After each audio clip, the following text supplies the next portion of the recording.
बिस्मिल्लाहिर्रहमानिर्रहीम।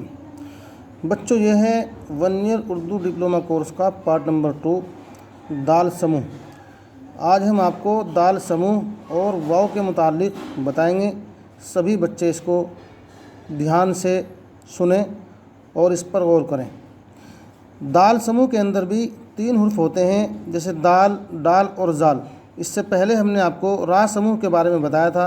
रा समूह के अंदर भी 3 ही हुर्फ होते हैं, रा, जा, दा, रा, जा, अड़े। और दाल समूह के अंदर भी ये 3 ही हुर्फ होते हैं। तो आज हम आपको बता रहे हैं कि दाल समूह के अंदर और रा समूह के अंदर क्या फ़र्क है।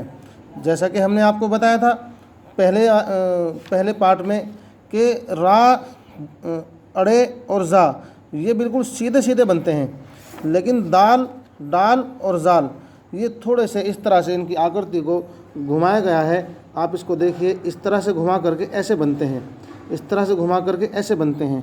तो चलिए इसको हम लिखकर भी आपको बताएंगे दूसरी वीडियो में।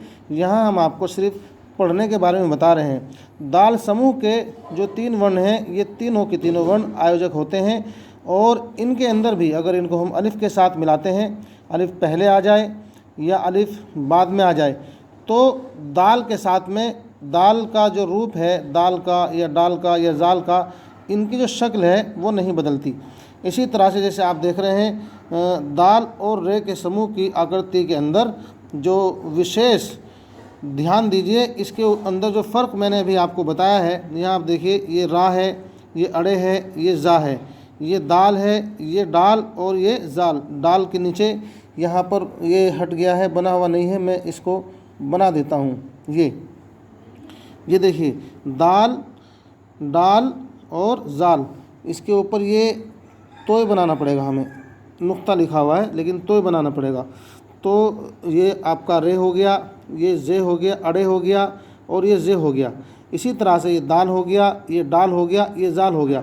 तो इनको जो बनाने का जो तरीक़ा है, इनको जो लिखने का तरीक़ा है, उसके अंदर का फ़र्क यहाँ पर बिल्कुल वाज़ेह है कि रा बिल्कुल सीधा है, अड़े बिल्कुल सीधा है, ऊपर से खींच करके सीधा रखेंगे, बिल्कुल सीधा है। और दाल जो है वो सीधा नहीं है बल्कि थोड़ा सा घुमावदार है।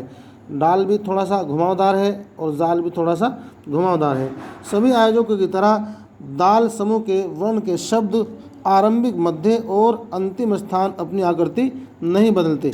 यानी कि अगर ये अलिफ़ के साथ आते हैं, अगर ये अलिफ़ के साथ आते हैं तो अपनी आकृति, अपनी जो शक्ल है, इनकी जो शक्ल है वो नहीं बदलती, बिल्कुल इसी तरह रहेगी। यहाँ पर आप देख लीजिए, ये दार है, दाल अलिफ़ ज़बरदा, रा साकिन दार, दाल अलिफ़ ज़बरदा, दाल अलिफ़ ज़बरदा, दादा, दाल अलिफ़ ज़बरदा, दाल साकिन दाद। तो यानी कि अगर अलिफ़ बीच में आया है तो भी आकृति नहीं बदल ले अपनी, आखिर में आ रहा है तो भी नहीं बदल ले, और यहाँ पर यहाँ भी बीच में आ रहा है तो भी अपनी आकृति ये नहीं बदल ले। तो इसी तरीके से यहाँ आप देखेंगे, यहाँ बीच में भी आ रहा है और यहाँ पर आखिर में भी आ रहा है दारा, और यहाँ देखिएगा डार। तो ये अपनी आकृति को यहाँ पर नहीं बदल रहा। यानी कि अब हमें ये मालूम हुआ कि जिस तरीके से रा, जा, अड़े ये अपनी आकृति को नहीं बदलते हैं अगर अलिफ़ के साथ आते हैं। अलिफ़ चाहे पहले आ जाए या बीच में आ जाए या आखिर में आ जाए। इसी तरीके से दाल, डाल और जाल भी अपनी आकृति को नहीं बदलते हैं।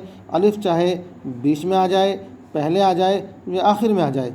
अब हम इसके बाद चलेंगे इंशाअल्लाह दूसरी वीडियो में वाव की तरफ।